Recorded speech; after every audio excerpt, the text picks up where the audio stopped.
Après avoir présenté dans la première séquence la nécessité d'explorer un voisinage autour d'un mélange de références dans une problématique d'optimisation, mais on le verra aussi dans une problématique d'estimation des effets des facteurs autour d'un mélange de références, nous allons maintenant revenir sur des méthodes de construction de simplex autour de ces mélanges de références. Dans cette deuxième séquence, nous allons revenir sur la notion de simplex de hauteur unitaire et nous allons revenir sur la notion de simplex de hauteur réduite. Et ce ne sera que dans les troisième et quatrième séquences que l'on abordera des problèmes de calcul de coordonnées de sommet dans des simplex que l'on fera croître autour de mélanges de références. Alors, revenons sur la notion de simplex de hauteur unitaire. Quand vous êtes confronté à un problème de formulation, les variables font partie de ce qu'on appelle les proportions des constituants, proportions devant être précisées en tant que fraction massique ou fraction volumique ou fraction molaire. Et la définition d'une fraction massique, eh bien, c'est qu'elle ne peut pas varier en dehors de l'intervalle compris entre 0 et 1. 0%, 100%. Si l'on se place dans le cas où nous avons trois constituants, nous allons pouvoir dessiner un repère avec trois axes. Ces axes matérialiseront respectivement la variation de la fraction massique des constituants 1, 2 et 3.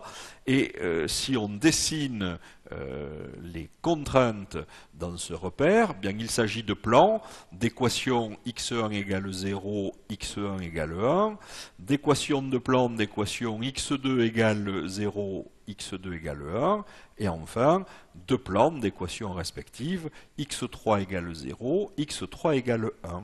Et si on réunit tous ces plans, nous obtenons un cube d'arête unitaire, bien sûr, dans le cas où nous sommes en présence de trois constituants.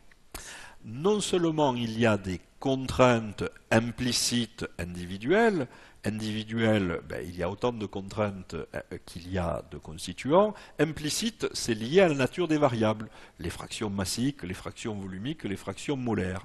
Eh bien, non seulement nous avons des contraintes implicites individuelles, mais nous avons une contrainte implicite relationnelle qui nous dit que l'intégralité de ce cube n'est pas exploitable sous forme de mélange, puisque les fractions massiques, volumiques ou molaires, doivent respecter une contrainte relationnelle qui nous dit que la somme de ces proportions doit être égale à une constante, en particulier ici une constante égale à 1.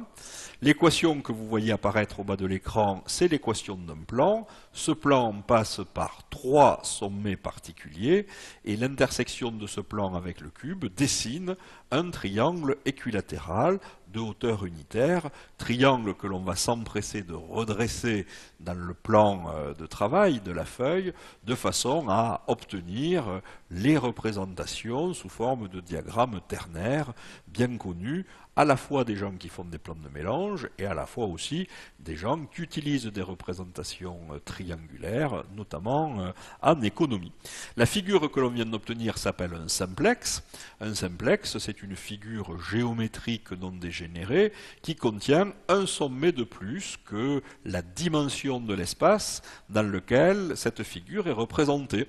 Cette figure est représentée dans un plan, la dimension d'un plan c'est 2, et donc le triangle équilatéral qui contient trois sommets contient bien un sommet de plus que la dimension de l'espace, et nous avons affaire à un simplex. Et ce simplex, dès lors que les fractions massiques, volumiques ou molaires peuvent varier entre 0 et 1, 0% et 100%, bien, est appelé simplex de hauteur unitaire. Voilà, c'est ce que vous voyez à l'écran. La hauteur correspond à la variation entre 0 et 100% de chacun des constituants. Les sommets de ce simplex de hauteur unitaire sont donc définis de façon très très simple à partir de la matrice identité, 3 colonnes, 3 lignes si nous avons 3 constituants, et Q colonne, Q ligne lorsque nous avons Q constituants. C'est une matrice diagonale qui contient des 1 sur sa diagonale. Le sommet 1, c'est 100% du constituant 1, 0% du constituant 2, 0% du constituant 3. Le sommet 2, 0% du constituant 1, 100% du constituant 2, 0% du constituant 3, et ainsi de suite. C'est ce que nous voyons ici apparaître successivement à l'écran. Et pourquoi faut-il définir les coordonnées des sommets? Eh bien, c'est parce qu'à partir des coordonnées des sommets, vous allez pouvoir définir, par exemple, comme on l'a vu dans la séquence 1, les milieux des arêtes, les centres de face et d'hyperface. Vous allez aussi pouvoir vous livrer un maillage régulier avec la méthode dite Simplex Lattice Design de ce domaine expérimental. Le centre des sommets correspond à la moyenne arithmétique. En présence de trois constituants, nous avons donc un centre qui a pour coordonnées un tiers, un tiers, un tiers. En présence de Q constituants, comme on va le voir, on aura un centre de coordonnées 1 sur Q, 1 sur Q, 1 sur Q, autant de fois qu'il y a de constituants. Et ce que vous voyez à l'écran, c'est que la distance entre le centre et une limite, eh bien, va être égale à 1 tiers. C'est la plus petite des deux distances entre 1 tiers et 2 tiers. Et nous allons exploiter cette propriété par la suite. Lorsque nous passons non plus à 3 constituants, mais à Q constituants, le domaine s'appelle toujours un simplex. Il va posséder Q sommet. Vous pourrez encore matérialiser avec 4 constituants un tétraèdre régulier, mais au-delà, vous allez naviguer dans un espace mathématique. Donc, la matrice contenant les coordonnées des sommets est une matrice identité, Q colonne, Q ligne, avec des 1 sur la diagonale, et comme précédemment, le centre c'est a pour coordonnées, c'est un mélange qui a pour coordonnées la moyenne des coordonnées des sommets, donc 1 sur Q, 1 sur Q, 1 sur Q, et de la même façon, la distance entre le centre et une limite inférieure est égale à 1 sur Q, la distance entre le centre et un sommet est égale à 1, la hauteur du simplex unitaire, moins la plus petite distance, 1 sur Q. Donc 1 moins 1 sur Q, ou Q moins 1 sur Q. Alors, nous allons, pour la suite de l'exposé, devoir introduire une notation particulière, puisque le résultat que l'on cherche, c'est une matrice d'expérience, par exemple la matrice des sommets, matrice que l'on livrera ensuite aux expérimentateurs. Alors, les constituants vont représenter les colonnes de cette matrice, et les lignes vont représenter les différents mélanges. Et donc, en fait, les lignes vont être repérées par l'indice petit i, sur la ième ligne, et les constituants vont être repérés avec l'indice petit j. Donc ici vous avez le troisième constituant, donc la troisième colonne. Et à l'intersection, vous avez la proportion z indice ij. Il s'agit de la proportion du constituant j dans le mélange petit i. Proportion ou fraction massique, fraction volumique ou fraction molaire. Donc I représentera l'indice des lignes et J représentera l'indice des colonnes dans la suite de cette séquence et surtout dans les séquences qui suivront. Alors, naturellement, par rapport à un simplex, par rapport à un mélange de références, noté S sur la figure, nous allons construire un simplex de dimension plus petite qui pourra ou non toucher les frontières du simplex de hauteur unitaire et qui sera parfois contraint par des contraintes explicites comme on va le voir. Alors prenons l'exemple ici d'un simplex qui va être défini à partir des contraintes individuelles inférieures explicites, 10% pour le constituant 1, 20% pour le constituant 2 et 30% pour le constituant 3. Et pourquoi j'insiste sur la notion de contrainte inférieure? C'est parce que lorsqu'on soumet les proportions uniquement à des contraintes inférieures, alors la géométrie du domaine expérimental est celle d'un simplex de même orientation que le simplex de hauteur unitaire. On l'appelle le simplex L, comme vous pouvez le voir à l'écran. Ce simplex est limité par uniquement la définition des valeurs L1 contrainte inférieure affectant la variation des proportions du constituant 1, naturellement, dès lors qu'on applique des contraintes inférieures aux variations de chacune des proportions, on ne peut plus atteindre 100% et on va avoir une limite supérieure. Cette limite supérieure est égale à la limite inférieure plus, bien plus, la hauteur de ce simplex appelé simplex L est représenté ici par sa mesure linéaire RL, R venant de range en anglais. Alors, regardons quelle est la conséquence de l'explicitation de contraintes inférieures. Si vous affectez une contrainte inférieure au constituant 1, vous le forcez donc à être présent à hauteur d'au moins 10% dans le mélange. Cela revient quelque part à enlever une couche du simplex de hauteur unitaire. Cette couche faisant une hauteur de 10%, eh bien, le domaine restant a une hauteur qui fait 90%. Si maintenant on affecte à la variation des proportions du constituant 2 une contrainte inférieure explicite égale à 20%, on vient enlever une couche supplémentaire qui ramène maintenant la hauteur du simplex résultant à une hauteur plus petite, RL, comme vous pouvez le voir à l'écran. Nous avions enlevé 10%, nous venons d'enlever 20%. La hauteur que vous voyez à l'écran, eh bien, c'est la conséquence de ces deux coups de rabot dans le domaine, et donc nous avons une hauteur de 70%. Et naturellement, on a affecté aux variations du proportion du constituant 3 une contrainte inférieure explicite de 30%, ce qui revient là encore à raboter le domaine expérimental en enlevant une couche de 30%, partant d'une hauteur à la dernière étape de 70%, il nous reste une hauteur du simplex résultant, simplex L, égale à 40%, comme on va le voir ici, avec une formule alors que l'on a déjà observée dans d'autres chapitres. La mesure linéaire du simplex L, c'est égal à la hauteur du simplex initial, le plus souvent un simplex de hauteur unitaire, hauteur à laquelle on a enlevé successivement L1, L2, L3, LQ, si l'on dispose de Q valeurs de contrainte inférieure explicite.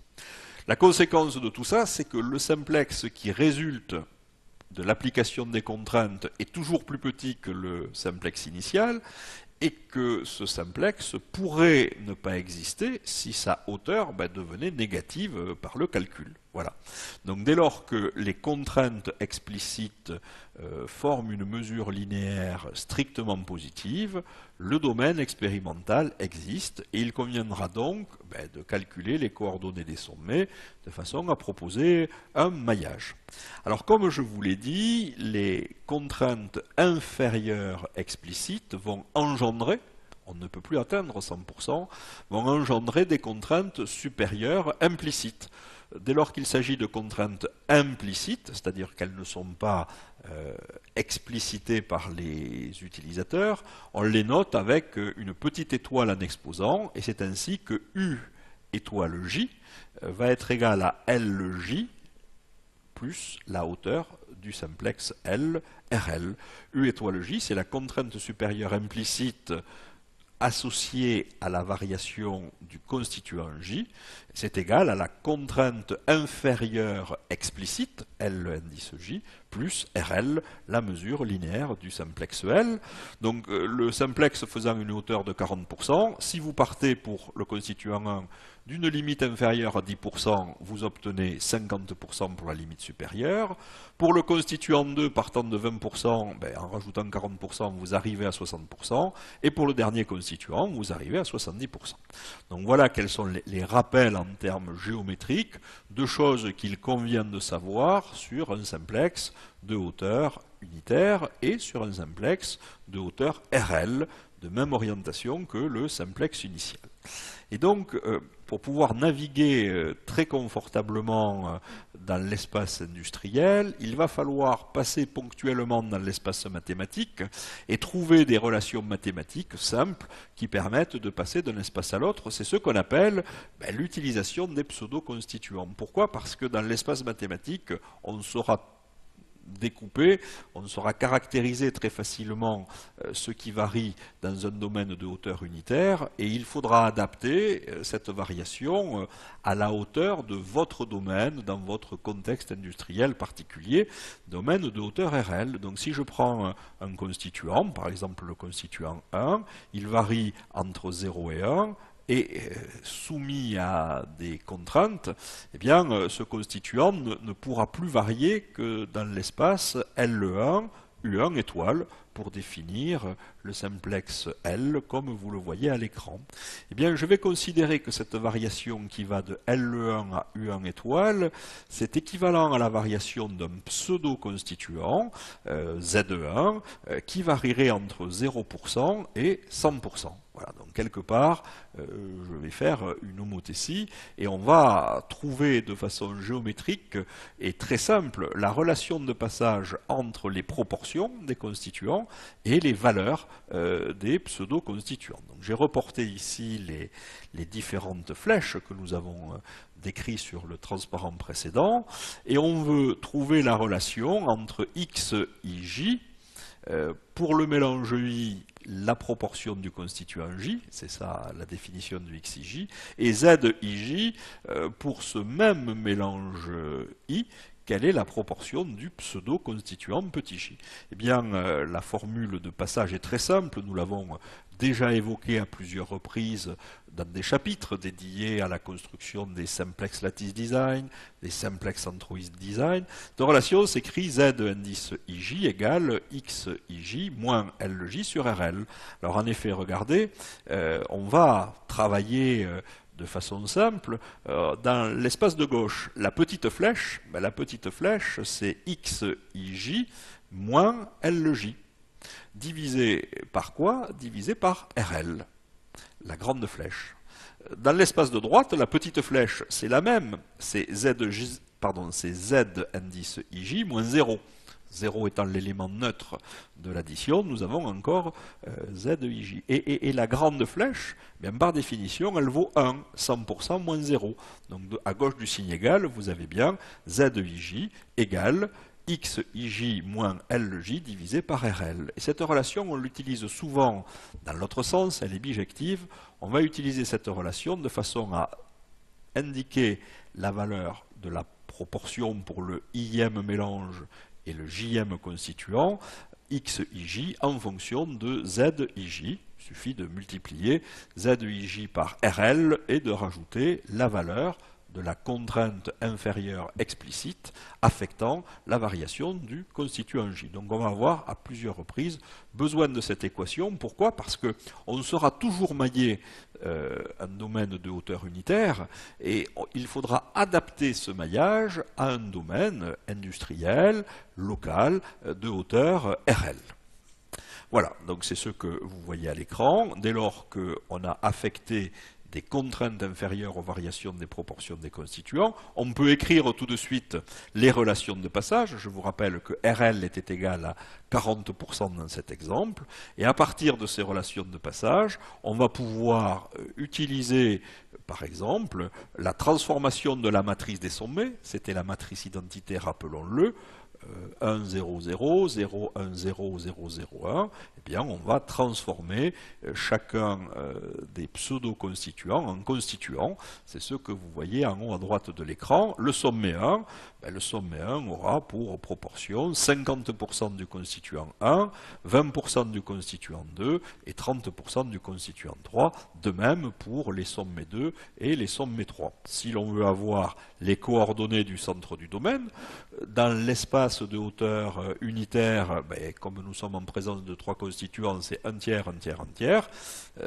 Dans notre espace de hauteur RL, on va faire la somme des proportions des constituants 1, 2 et 3 pour chacun des sommets, 50 plus 10 plus 10, 60, 70%, divisé par 3, nous avons avec un arrondi 0,23, soit 23%, 33% pour le deuxième constituant et 43% pour le troisième constituant. Voilà. Alors, la séquence 2 a consisté à des rappels sur la définition d'un simplex de hauteur unitaire, sur la définition d'un simplex de hauteur RL avec sa mesure, la définition des contraintes supérieures implicites et la relation de passage de l'espace des constituants à l'espace des pseudo-constituants ou la relation de passage de l'espace des pseudo-constituants à l'espace des constituants. Et donc pour terminer cette deuxième séquence, nous livrons à votre réflexion quelques questions. Quelle est l'origine du diagramme triangulaire utilisé pour la représentation des mélanges ternaires? Que désigne-t-on d'un point de vue géométrique sous le nom de simplex?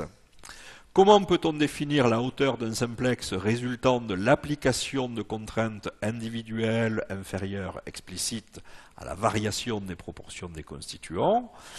Quelle est l'utilité de la définition des pseudo-constituants? Et enfin, tout ce que nous avons raconté est naturellement généralisable au-delà de 3 constituants. On l'a vu avant d'aborder le simplex de hauteur RL, calculer les coordonnées des sommets d'un simplex définis à partir des contraintes individuelles inférieures explicites suivantes. Vous mettez au moins 5% du constituant 1, vous mettez au moins 10% du constituant 2, vous mettez au moins 15% du constituant 3, et enfin, vous mettez au moins 20% du constituant 4. Ces contraintes inférieures, individuelles explicites, vont générer un simplex qui sera un petit tétraèdre. Vous pouvez vous amuser à le dessiner dans un grand tétraèdre, et nous aimerions connaître en particulier les coordonnées des sommets de ce tétraèdre, puisqu'à partir des coordonnées des sommets de ce tétraèdre, eh bien vous pourrez, comme nous l'avons vu sur le transparent précédent, obtenir les coordonnées du centre de ce tétraèdre, y compris les coordonnées des milieux de ces 6 arêtes et les centres de ces 4 faces. Voilà, je vous remercie pour votre attention et je vous donne maintenant rendez-vous dans la 3e séquence où l'on va quelque part utiliser une méthode inverse. C'est que plutôt que de partir de la définition des contraintes et arriver à la définition des coordonnées du centre du domaine, on va partir des coordonnées du centre du domaine, qui va être le mélange de référence, et on va calculer la valeur des contraintes qu'il faut donner autour de ce mélange pour fabriquer un domaine sous forme de simplex. Merci encore de votre attention, et puis rendez-vous dans la 3e séquence.